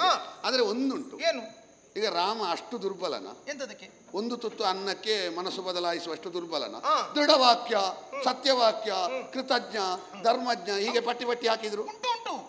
ಆದ್ರೆ ಈಗ ಇವನಿಗೆ ದಾನ ಮಾಡುವಾಗ ಇವನಿಗೆ ಮನಸ್ಸು ಬದಲಾಗುದಿಲ್ಲ. ಸಾವಿರ ಸಾವಿರ ಹೊನ್ನು ಕೊಡುವಾಗ ಮನಸ್ಸು ಬದಲಾಗುದಿಲ್ಲ. ಅಪ್ಪನೊಟ್ಟಿಗೆ ಒಂದು ತುತ್ತು ತಿನ್ನುವಾಗ ಹೇಗೆ ಮನಸ್ಸು ಬದಲಾಗ? ಮನಸ್ಸು ಆಗುತ್ತೆ ಅಂದ್ರೆ ಆಹಾರ ತನ್ನ ದೇಹದೊಳಗೆ ಹೋಗುವಾಗ ಬದಲಾವಣೆ ಆಗುತ್ತದೆ ಎನ್ನುವಂತ ಹಾಗೆ. ಅಂದ್ರೆ ಸೂಕ್ಷ್ಮ ವಿಚಾರ ಬೆಲೆ ಕೊಡ್ತಾರೆ. ಆಯ್ತಪ್ಪ, ಬಿಡು. ನನಗೇನು ಅವನಪ್ಪ ಸತ್ತದ್ದು ನನಗೇನು? ಮತ್ತೀಗ ಇಷ್ಟು ಹೇಳಿದ ಮೇಲೆ ಅವನಪ್ಪ ಸತ್ತ ಮೊದಲ ಅನುಕಂಪ ಭಾವನದಲ್ಲಿ ಅಪ್ಪ ಸಾಯುವಾಗ ಹೀಗೆ ನಿನ್ನಪ್ಪ ಸತ್ತ ಹಾಗೆ ನೀ ಕೇಳಿದ್ದೆ. ಆಗ ಆಗಲ್ಲದು. ಮತ್ತೆ ನೀವೆಲ್ಲ ಅವನನ್ನು ಒಳ್ಳೆಯವ ಅಂತ ಹೇಳಿದ ಕೇಳಿದ್ದು ನಾನು. ಒಳ್ಳೆಯ ಕೆಟ್ಟವ ಅಂತಲ್ಲ, ಅದು ಸ್ವಲ್ಪ ಪ್ರಚಾರ ಪ್ರಿಯ ಅಂತ ಹೇಳಿದ. ಇರ್ಲಿ, ಒಂದು ಆ ಪ್ರಕರಣ ಆಯ್ತು. ಆ ಕಾರಣಕ್ಕೋಸ್ಕರವಾಗಿ ಹೊರಟ. ಇನ್ನು ಸೀತಾಪಹಾರದ ಒಂದು ಪ್ರಕರಣವನ್ನು ಹೇಳಿದೆ. ಅಥವಾ ಬೇಕಾದ ಹಾಗೆ ಸುಗ್ರೀವನಲ್ಲಿ ಶರಣಾಗತನಾಗಿದ್ದೇನೆ. ಸುಗ್ರೀವಂ ಶರಣಂ ಗತಃ. ಎರಡೂ ಉಂಟು. ಸುಗ್ರೀವನು ಇವನಿಗೆ ಶರಣಾಗಿದ್ದಾನೆ, ರಾಮನು ಸುಗ್ರೀವನನ್ನು ಹುಡುಕಿಕೊಂಡೇ ಹೋಗಿದ್ದಾನೆ. ಯಾಕಾಗಿ? ಶಬರ್ಯಾದಿಗಳೆಲ್ಲರೂ ಹೇಳಿದ ಕಾರಣಕ್ಕೋಸ್ಕರವಾಗಿ, ಗಂಧರ್ವವನ್ನು ಸೂಚಿಸಿದ ಕಾರಣಕ್ಕೋಸ್ಕರವಾಗಿ. ಇನ್ನು ತಾನೇ ತಾನಾಗಿ ಏನನ್ನಾದ್ರೂ ಮಾಡಬಲ್ಲಂತ ವ್ಯಕ್ತಿತ್ವವನ್ನು ಹೊಂದಿಕೊಂಡಂತ ರಾಮ ಸುಗ್ರೀವನನ್ನಾದ್ರೂ ದಂಡಿಸುತ್ತೇನೆ ಅಂತ ಮುಂದಾದ. ಯಾಕಾಗಿ? ಅವನು ರಾಜನಿದ್ದಾನೆ. ಒಬ್ಬ ರಾಜನಾದವನು ಕೊಟ್ಟ ಮಾತನ್ನು ಮರೆಯಕೂಡದು. ರಾಮನಿಗೆ ಬೇಕು ಅಂತಲ್ಲ, ಸುಗ್ರೀವ ಕೊಟ್ಟ ಮಾತನ್ನು ಮರೆಯಕೂಡದು. ಅದವನಿಗೆ ಎಚ್ಚರಿಸುವುದಕ್ಕೋಸ್ಕರವಾಗಿ ಅಂತಹ ಮಾತುಗಳನ್ನು ಆಡಿದ. ಇನ್ನು ವಿಭೀಷಣ ಬಂದಾಗ, ಅಯ್ಯೋ ಅವನ ನೆರವಿನಿಂದಲಾಗಿ ರಾವಣನನ್ನು ಕೊಲ್ಲುತ್ತೇನೆ ಎನ್ನುವಂತ ಯೋಚನೆಯನ್ನು ಮಾಡಿದ್ದೇ ಅಲ್ಲ, ಮೊದಲೇ ಹೊರಟಿದ್ದಾನೆ. ಸುಗ್ರೀವ ಬಂದಾಗ ಯಾಕಾಗಿ ಅವನಿಗೆ ಬೇಕಾದ ಹಾಗೆ, ವಿಭೀಷಣ ಬಂದಾಗ ಯಾಕಾಗಿ ಒದಗಿಸಿಕೊಟ್ಟ? ಶರಣಾಗತ ವತ್ಸಲ ಅಂತೇಳಿ ರಾಮನಿಗೆ ಹೆಸರಿರುವಂಥದ್ದು. ಕೇವಲ ಅವನಿಂದ ನನಗೆ ಉಪಕಾರವಾಗುತ್ತದೆ ಎನ್ನುವ ಮನೋಭಾವನಿಂದ ಅಲ್ಲವೇ ಅಲ್ಲ. ಇನ್ನು ಸೀತೆಯನ್ನು ಬೇಕಾದ ಹಾಗೆ ಅನುಮಾನಿಸಿದ. ಭರತನನ್ನು ಅನುಮಾನಿಸಿದ, ಸೀತೆಯನ್ನು ಅನುಮಾನಿಸಿದ. ಯೋಚನೆ ಮಾಡು, ಹೇಳಿದ್ದಾನೆ ರಾಮ ಆ ರೀತಿಯಲ್ಲೇ ಹೇಳಿದ್ದಾನೆ. ಹೇಗೆ? ಯಾಕಾಗಿ ಹೇಳಿದ ಎನ್ನುವುದು ಉಂಟು. ಅದರ ಅರ್ಥ ಯಾಕೆ? ಸೀತಾದೇವಿಯ ತಾಯಿ, ರಾಮಚಂದ್ರನೇ ತಂದೆ ಎನ್ನುವ ಹಾಗೆ ತಿಳಿದುಕೋ ಮಗನೇ ಅಂತ ಲಕ್ಷ್ಮಣನಿಗೆ ಸುಮಿತ್ರಾದೇವಿ ಹೇಳಿ ಕಳಿಸಿದ್ದಾಳೆ. ಆ ರೀತಿಯಲ್ಲಿ ಸೇವೆ ಮಾಡಿಕೊಂಡು ಬಂದಂತಹ ಲಕ್ಷ್ಮಣ, ಆದ್ರೆ ಸೀತಾಪಹಾರ ಆಗುವ ಮೊದಲು ಸೀತಾದೇವಿ ಒಂದು ಬಿರು ಮಾತುಗಳನ್ನು ಆಡಿದಾಳಂತೆ. ಹೌದಾ? ಆ ಕಾರಣಕ್ಕೋಸ್ಕರವಾಗಿ ಲಕ್ಷ್ಮಣ ಎಷ್ಟು ನೊಂದುಕೊಂಡಿರಬಹುದು ಯೋಚನೆ ಮಾಡು. ಹಾಗಾದ್ರೆ ಒಬ್ಬರನ್ನು ನಾವು ನೋಯಿಸಿದೆವು, ಪ್ರಾಮಾಣಿಕರಾದಂತಹ ವ್ಯಕ್ತಿಗಳನ್ನು ಮಾತಿನ ಮೂಲಕವಾಗಿ ನೋಯಿಸಿದರೆ ಆಗುವಂತ ಸಂಕಟ ಎಷ್ಟು, ಅದು ಅವಳಿಗೂ ಅರ್ಥ ಆಗಬೇಕು ಎನ್ನುವ ಕಾರಣಕ್ಕೋಸ್ಕರವಾಗಿ ರಾಮ ಹಾಗೆ ಮಾಡಿದ. ಮಾತ್ರವೇ ಅಲ್ಲ, ಶಂಕೆ ಬರಕೂಡದು ಪ್ರಪಂಚದಲ್ಲಿ. ಸೂರ್ಯವಂಶೀಯರು ಪರಿಗ್ರಹಿಸುವಾಗ ಶುದ್ಧವಾದದನ್ನೇ ಪರಿಗ್ರಹಿಸಬೇಕು. ರಾಮಚಂದ್ರ ಪ್ರಭು ಅಷ್ಟು ಹೇಳದೇ ಇರುತ್ತಿದ್ದರೆ ಸೀತೆ ಅಗ್ನಿ ಪರೀಕ್ಷೆಗೆ ಮುಂದಾಗುತ್ತಿರಲಿಲ್ಲ. ಆ ಕಾರಣಕ್ಕೋಸ್ಕರವಾಗಿ ಹಾಗೆ ಮಾಡಿದ. ಈಗ ಲಕ್ಷ್ಮಣನಿಗೆ ಬಿರುನುಡಿ ಆಡಿದ್ದಕ್ಕೆ ಇವ ಪರೀಕ್ಷೆಗೆ ಮಾಡಿದ್ದಾವುದಾದ್ರೆ, ಅಥವಾ ಅವಳಿಗೆ ಪಾಠಕ್ಕೆ ಬೇಕಾಗಿ ಮಾಡುವುದಾದ್ರೆ, ಅವಳು 11 ತಿಂಗಳು ಸುಖ ಅನುಭವಿಸ್ತಾ ಇದ್ಲ. ಈಗ ಲಕ್ಷ್ಮಣನಿಗೆ ಆಡಿದ ಬಿರುನುಡಿಗೆ ಬೇಕಾಗಿ ಅವಳು 11 ತಿಂಗಳು ಇಡೀ ಜೀವಮಾನಕ್ಕಾಗುವಷ್ಟು ಅನುಭವಿಸಿದ್ದಾಳೆ. ಇವ ಪುನಃ ಆದ ಉಗುರು ಸಿಟ್ಟಿನ ಮೇಲೆ ಒನಕೆ ಬೆಟ್ಟಿ ಎಂತದ್ದು ಕೊಡುವುದು? ಮತ್ತೆ ಅಲ್ವೇ ಅಲ್ಲ, ಲಕ್ಷ್ಮಣನ ಸಮ್ಮುಖದಲ್ಲಿ ಅಂತದನ್ನು ಮಾಡಿದ್ದಾನೆ. ಮತ್ತೆ ಅಗ್ನಿಮುಖವಾಗಿ ಅಲ್ಲದಿರ ಸೀತೆ ಅಗ್ನಿ ಪ್ರವೇಶವನ್ನು ಮಾಡುತ್ತಿರಲಿಲ್ಲ. ಅಷ್ಟಾಗದಿದ್ರೆ ಇನ್ನು ಭರತನನ್ನು ಅನುಮಾನಿಸಿದ.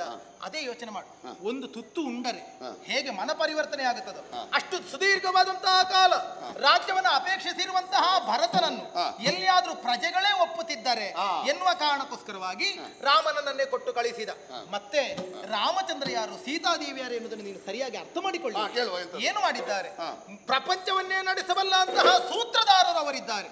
ವೈಕುಂಠಧಾಮದಲ್ಲಿ ಪ್ರಭು ಶ್ರೀಮನ್ನಾರಾಯಣನಲ್ಲಿ ದೇವತೆಗಳೇ ಹೋಗಿ ಕೇಳಿಕೊಂಡರಂತೆ, ರಾವಣಾದಿಗಳ ಉಪಟಳ ಹೆಚ್ಚಾಗುತ್ತಾ ಉಂಟು, ಇಳಿದು ಬರಬೇಕು ಸ್ವಾಮಿ.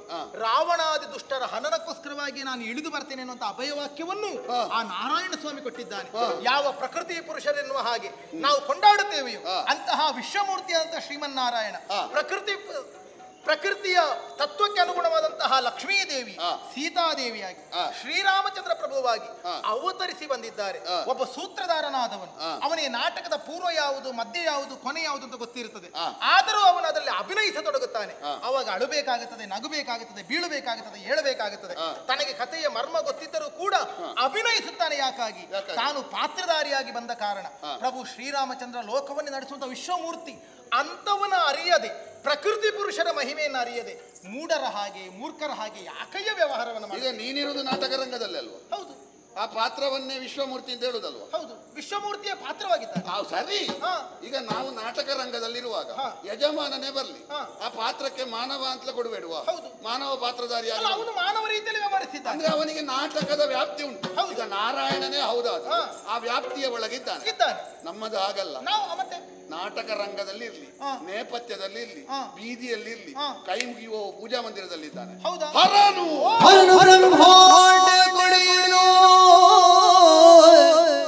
ಇವನ ಬಿಟ್ಟಿರದು ವಿಶ್ವಮೂರ್ತಿ ಅರ್ಕರೋ, ಇವನ ಬಿಟ್ಟಿರದು ವಿಶ್ವಮೂರ್ತಿ ಬರ್ಬರನು.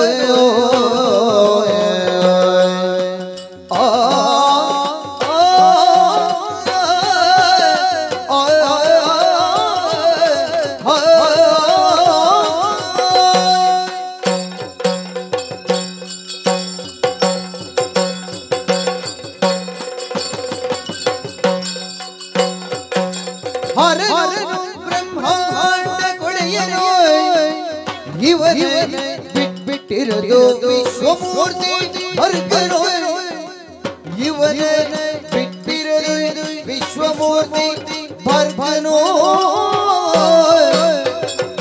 ಗಿರಿಜೆ ಮೂಲ ಪ್ರಕೃತಿ ಆದಿ ಪುರುಷ ಚಂಚೂಡ ಗಂಗಾಧರನು ಎಮ್ಮಾಪುರದೊಳಿಗನು ಪರಮ ಮಗಿಮಾನಿವನ ತೋಲ್ವರುವರೇ ಕೀಶ.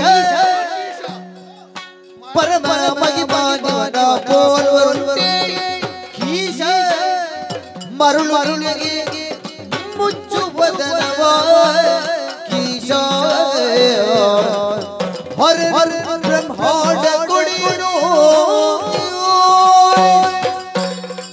ಒಡೆಯ. ಅಯ್ಯ, ನಾವು ಭಾವಿಸುವ ದೇವರು ಒಂದು ನಮಗಿಂತ ಮೊದಲಾದರೂ ಹುಟ್ಟಿರಬೇಕು. ಬೇಕವ ನಾವು ಹುಟ್ಟಿದ ನಂತರ ಹುಟ್ಟಿದವನನ್ನು, ನಾವು ಸಾಯುವ ಮೊದಲೇ ಸಾಯ್ತಾನೋ ಎನ್ನುವಂತ ಒಂದು ಅನುಮಾನ ಮೂಡಿಸುವವನನ್ನು ನಾವು ದೇವರಂತ ಒಪ್ಪಿಕೊಳ್ಳುವುದಿಲ್ಲ. ನಾವು ಯಾರನ್ನು ದೇವರಂತ ಒಪ್ಪಿಕೊಂಡದ್ದು? ಹರನು ಬ್ರಹ್ಮಾಂಡ ಕೊಡೆಯನು. ಇವನ ಬಿಟ್ಟಿರೋದು ವಿಶ್ವಮೂರ್ತಿ ಬರ್ಗನ್. ನಾನು ಹೆಚ್ಚು ವಿವರಿಸುವುದಿಲ್ಲ, ಸೂಕ್ಷ್ಮವಾಗಿ ಹೇಳ್ತೇನೆ. ಪ್ರಪಂಚದಲ್ಲಿ ಪರಬ್ರಹ್ಮ ಸತ್ವ ಬೇರೆ ಬೇರೆ ರೂಪಗಳನ್ನು ತಳೆದು ಬರ್ತದೆ ಅಲ್ವಾ? ನಿಜವಾಗಿ ಪರಬ್ರಹ್ಮವೇ ಹೌದಾದ್ರೆ ನಿರಾಕಾರ, ನಿರ್ಗುಣ. ಆಕಾರ ತಳೆದ ಮೇಲೆ ಬೇರೆ ಬೇರೆ ಪಂಥಗಳುಂಟು. ಯಾವುದೆಲ್ಲ ಉಂಟು? ಶಾಕ್ತೇಯ ಉಂಟು, ವೈಷ್ಣವ ಉಂಟು, ಶೈವ ಉಂಟು, ಗಣಪತ್ಯ ಉಂಟು, ಮತ್ತೆ ಬೇರೆ ಬೇರೆ ಸೌರರಿದ್ದಾರೆ, ಸ್ಕಾಂದರಿದ್ದಾರೆ. ವೈಷ್ಣವ ತತ್ವ ಒಂದು ಬದಿಗಿಡು. ನಾವು ವೈಷ್ಣವ ಭಾಗವತ ಪಂಥದ್ದು, ಅದನ್ನೊಂದು ಬದಿಗಿಡು. ಭಾಗವತ ಅಂತ ಹೇಳಿದ್ರೆ ಬರೇ ವೈಷ್ಣವ ಅಲ್ಲ, ಶಿವ ಹಾಗೂ ವಿಷ್ಣು ಎರಡು ಒಂದೇ ಅಂತ ಭಾವಿಸುವವ ನಿಜವಾದ ಭಾಗವತ ಬಿಡು. ಈಗ ವೈಷ್ಣವ ಪಂಥವನ್ನು ಬದಿಗಿಡು. ಶಾಕ್ತೇಯ ಪಂಥ ಯಾರದ್ದು? ಶಾಕ್ತೇಯ ಪಂಥದ ಪಾರ್ವತೀ ದೇವಿ, ದುರ್ಗೆ, ಶಕ್ತಿ ಸ್ವರೂಪಿಣಿಯ. ಶಕ್ತಿ ಸ್ವರೂಪಿಣಿಯ ಪಂಥ ಅಲ್ಲ, ಅದು ಲಕ್ಷ್ಮಿಗೂ ಶಕ್ತಿ ಅಲ್ಲ ಉಂಟು. ಆದ್ರೆ ಶಕ್ತಿ ದುರ್ಗೆಯಲ್ಲಿಂದ ಬಂದದ್ದು. ದುರ್ಗೆ ಶಕ್ತಿ ದೇವತೆ ಅಂತ ಯಾರನ್ನು ಕರೆಯುವುದು? ಸಿಂಹವಾಹಿನಿ ಅಂತ ಯಾರನ್ನು ಕರೆಯುವುದು? ಹಾಗೆ ಹೇಳುವುದಕ್ಕಾಗುದಿಲ್ಲ. ಎಡದಿ ಸಿರಿಯು ಬಲದಿ ಭೂಮಿ, ಎದುರಿನಲ್ಲಿ ಮಾಯಾದೇವಿ, ಅವಳನ್ನೇ ದುರ್ಗಾದೇವಿ ಅಂತ ಹೇಳುವುದುಂಟು. ಅಲ್ಲ ಇರ್ಲಿ, ಉಂಟು. ಈಗ ದುರ್ಗೆ ನಾರಾಯಣನಲ್ಲಿದ್ದ ಶಕ್ತಿ ಅಲ್ಲ ಅಂತ ಹೇಳಲಿಕ್ಕಿಲ್ಲ. ದುರಿತ ಅದು ಅದರ ಅಂಶ ಮಾತ್ರ, ಪೂರ್ಣ ಶಕ್ತಿಯಲ್ಲಿಂದ ಬಂದದ್ದು. ಎಲ್ಲಿದೆ? ದುರಿತ ನಿವಾರಣಿಯಾದಂತ. ನಾವು ಈ ದುರ್ಗೆಯೇ ಆ ಪಾರ್ವತಿ ಅಂತ ನಾವು ತಿಳ್ಕೊಂಡದ್ದು. ಅದೇ ಹೇಳಿದ್ದು ನಾನು. ಆ ದುರ್ಗೆ ಅಂಶ ಈ ಪಾರ್ವತಿ, ಪಾರ್ವತಿ ಅಂಶ ಈ ದುರ್ಗೆ. ನೀವು ಪೂರ್ಣ ಆಚೆ ಮಾಡ್ತೀನಿ ಅಂದ್ರೆ ಪಾರ್ವತಿ ಯಾವುದೋ ಒಂದು ಅಂಶವನ್ನು ತೆಗೆದು ಕೌಶಿಕೆಯ ರೂಪವನ್ನು ಮಾಡಿ ಲೋಕದ ಕೆಂಟವರನ್ನೆಲ್ಲ ಕೊಂದು ಅವಳು ದುರ್ಗತಿ ನಿವಾರಣಿ ಆದದ್ದು, ದುರ್ಗತಿ ಪ್ರಶಮನಿ ಆದದ್ದು. ಅವಳಿರುವುದು ಕೈಲಾಸದಲ್ಲಿ. ಸ್ಕಾಂದರು, ಸ್ಕಂದನಾರಾಧಕರು. ಸ್ಕಂದ ಇರುವುದೆಲ್ಲಿ? ಎಲ್ಲಿ? ಕೈಲಾಸದಲ್ಲಿ. ಗಣಪತ್ಯರು, ಗಣಪತಿ ಆರಾಧಕರು. ಗಣಪತಿ ಇರುವುದೆಲ್ಲಿ? ಎಲ್ಲಿ? ಕೈಲಾಸದಲ್ಲಿ. ಶೈವರು ಹೇಗೂ ಶಿವ ಕೈಲಾಸದಲ್ಲೇ ಇರುವುದು. ಸೌರರು. ಸೂರ್ಯ ಅಂದ್ರೆ ಎಂತದ್ದು? ಎಂತದ್ದು? ಶಿವನ ನೇತ್ರ. ಹೌದು. ಸೂರ್ಯ ಚಂದ್ರ ಅಗ್ನಿಗಳು ಅದಿರುವುದು ಕೈಲಾಸದಲ್ಲಿ. ಇನ್ನು ಹರಿ. ಹರಿ ಹರಿ ಅಂದ್ರೆ ಅರ್ಥ ಎಂತದ್ದು? ಎಂತದ್ದು? ಹರತಿ ಪಾಪಾನಿ. ಹರ ಅಂದ್ರೆ ಎಂತದ್ದು? ಎಂತದ್ದು? ಹರತಿ ಪಾಪಾನಿ. ಅದ್ರದ್ದೇ ಮತ್ತೊಂದು ರೂಪ. ಈಗ ನೋಡಿ, ಯೋಚಿಸು ನೀನು. ಶಾಕ್ತೇಯರು, ವೈಷ್ಣವರು, ಸ್ಕಾಂದರು, ಗಾಣಪತ್ಯರು ಎಲ್ಲರೂ ಇರುವುದು ಕೈಲಾಸದಲ್ಲಿ. ಬ್ರಹ್ಮಾಂಡ ಕೊಡೆಯನಾದ ಕೈಲಾಸ, ಒಡೆಯನಾದಂತಹ ಶಿವನ ಕೈಲಾಸ ಅಲ್ಲಿ ಉಂಟು. ಎರಡನೇ ಕೈಲಾಸ ಇಲ್ಲಿ ಉಂಟು.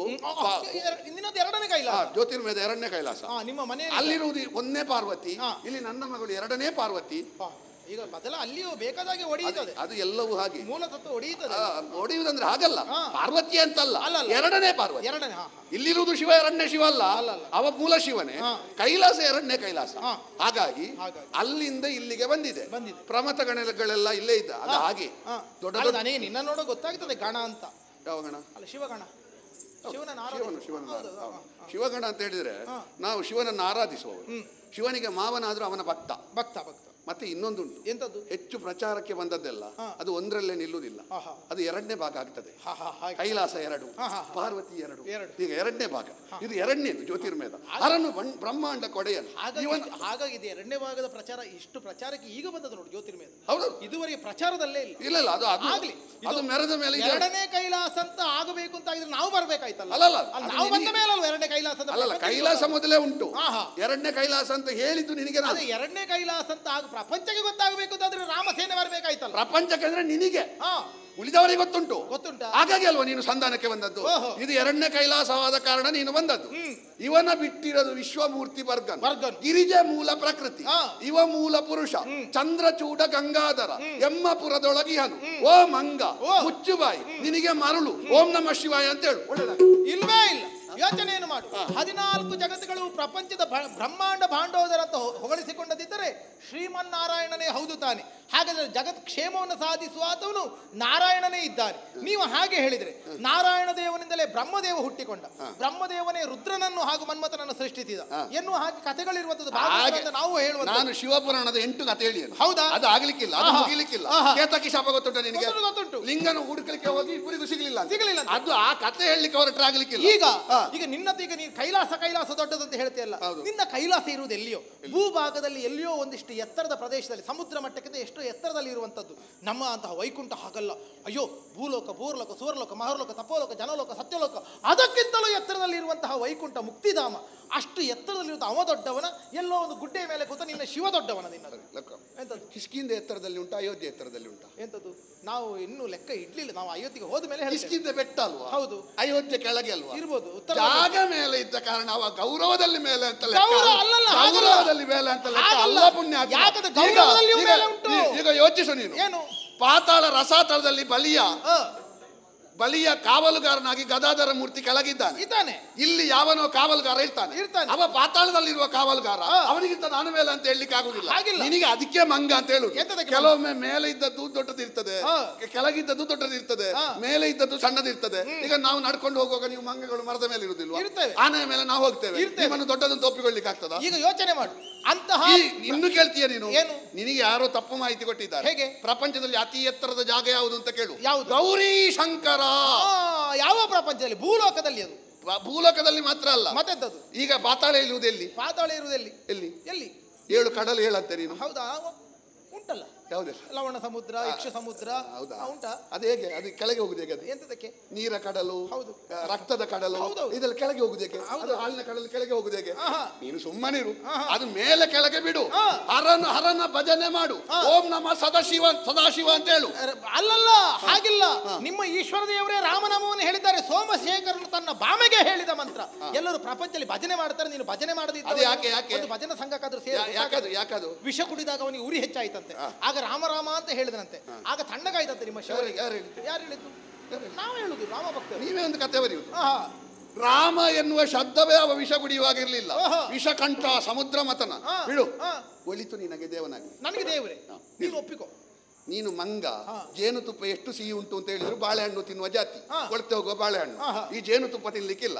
ನೀನು ಬಂದದ್ದು ಯಾಕೆ ಹೇಳು? ನಮ್ಮಲ್ಲಿ ಮಧುವನದ ಬಂದದ್ದು ಯಾಕೆ? ಬಂದದ್ದು ಯಾಕೆ ಹೇಳು? ತರಣಿ ವಂಶ ಪ್ರದೀಪ ರಾಮನ ತುರಗವನ ತರಣಿ ವಂಶ ಪ್ರದೀಪ ರಾಮನ ತುರಗವನ ಬೇಗನೆ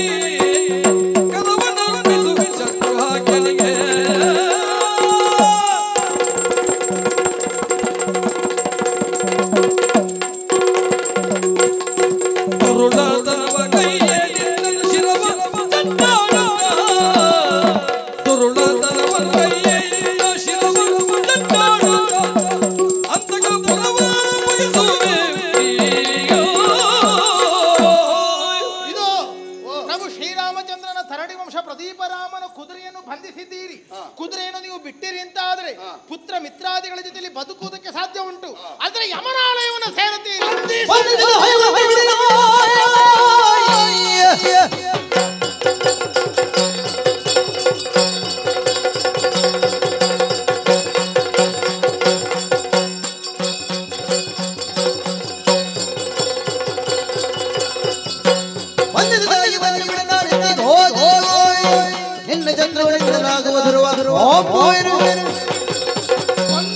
ಹಯವನ್ನು ಬಿಡೆ.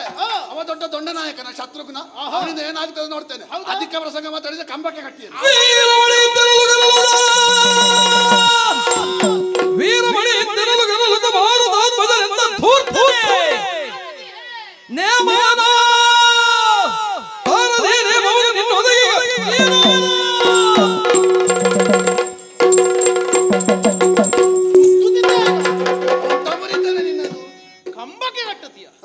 ಕಟ್ಟುವ ಕಂಬ ಉಳಿದೀತ ನಿನ್ನದು. ಏನದು? ಅದನ್ನೇ ಕಿತ್ತುಕೊಂಡು ಹೋದೇನು ನಾನು. ಅದು ನೀನು ಕಂಬವು ಬಿಡ್ಲಿಕ್ಕಿಲ್ಲ, ಕೂಡುತ್ತದೆ ಅಂತ ಹೇಳಿದ. ಅಲ್ಲ, ನನ್ನನ್ನು ಬಂಧಿಸುವಂತ ಕಂಬ ನಿಮ್ಮಲ್ಲಿಲ್ಲ ಅಂತ ಹೇಳಿ. ಏನಿಲ್ಲದೆ ತಾರದಿ ಹೇನೇಮ ಅವನು ಪ್ರಭು ಶ್ರೀರಾಮಚಂದ್ರನೇಕೆ ಅವನ ನಾಮಸ್ಮರಣೆಯನ್ನು ಮಾಡಿ ಇದಕ್ಕೆ ವಜ್ರಮುಷ್ಟಿ ಅಂತ ಹೆಸರು ಹಿಡಿದು ಗುದ್ದಿದೆ ಅಂತ ಆದ್ರೆ ನೊರ ರಕ್ತವನ್ನು ಕಾರಿ ಸಾಯ್ತಿದ್ದೆ ನೀನು. ಹೌದಾ? ಆದ್ರೆ ತಾರದಿ ಹೇ ನೇಮವನು ನನಗೊಂದು ನೇಮ ಕೊಡ್ಲಿಲ್ಲ. ಹೋಗು ಸಂಧಾನವನ್ನು ಮಾಡಿ ಬಾ ಅಂತ ಹೇಳಿದ. ಆ ಕಾರಣಕ್ಕೆ ಇಷ್ಟು ಮಾತಾಡಿದ್ದು ನಾನು. ಈಗ ನೇಮ ಇಲ್ಲಲ್ಲ. ನಿನಗೆ ಅರ್ಥ ಆಗುತ್ತದೆ ಎನ್ನುವ ಕಾರಣಕ್ಕೋಸ್ಕರವಾಗಿ ಮಾತಾಡಿದ್ದು.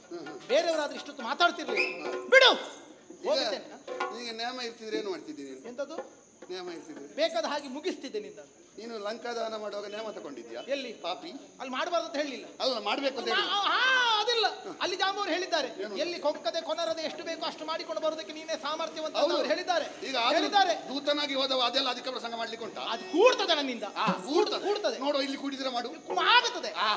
ಆಗುತ್ತದೆ. ಆದ್ರೆ ಈಗ ಶತ್ರುಘ್ನ ದೇವ ರಾಮಚಂದ್ರ ದೇವ ಹೇಳಿದ್ರೆ ಮಾಡ್ತಿದ್ದೆ ನಾನು ಅಷ್ಟು. ನೀನು ನಿನಗೆ ಹಾಗೆ ಹೇಳಿದ್ರೆ ಹೇಳದೇ ಇದ್ದದ್ದರಿಂದ ನೀನು ಬದುಕಿದೆ. ಇಲ್ಲದೆ 2 ಹನುಮಂತ ಆಗ್ತಿತ್ತು. ಹೌದು, 2 ಇನ್ನು 2 ಸಲ ಕೂದಿ ಹೋಗ್ತಿತ್ತು. ಆಗ ಹೌದೌದು. ನಿನಗೆಲ್ಲ 2 ಕಾಣುವ ಕಾಲ ಬಂದಿದೆ ನಿನಗೆ. ನಿನಗೆ ಒಂದೊಂದೇ ಕಾಣುದಿಲ್ಲ. ಯಾವ ದೃಷ್ಟಿ ಕಣ್ಣೆರಡಾದ್ರೂ ದೃಷ್ಟಿ ಒಂದೇ. ನಿನಗೆ 2 ಆಗುವ ಕಾಲ ಬಂದಿದೆ ನಿನಗೆ. ನಾನು ಹೊಡೆದು ಕೊಲ್ತಿದ್ದೆ. ತಲೆ ಬೇರೆ ಮುಂಡ ಬೇರೆ ಆಗುವ ಕಾಲ ಉಂಟು ನಿನಗೆ. ಹೌದಾ? ಹೌದು. ನೋಡುವ. ಹೌದಾ? ನೋಡುವ, ಬರ್ಲಿ ಬರ್ಲಿ.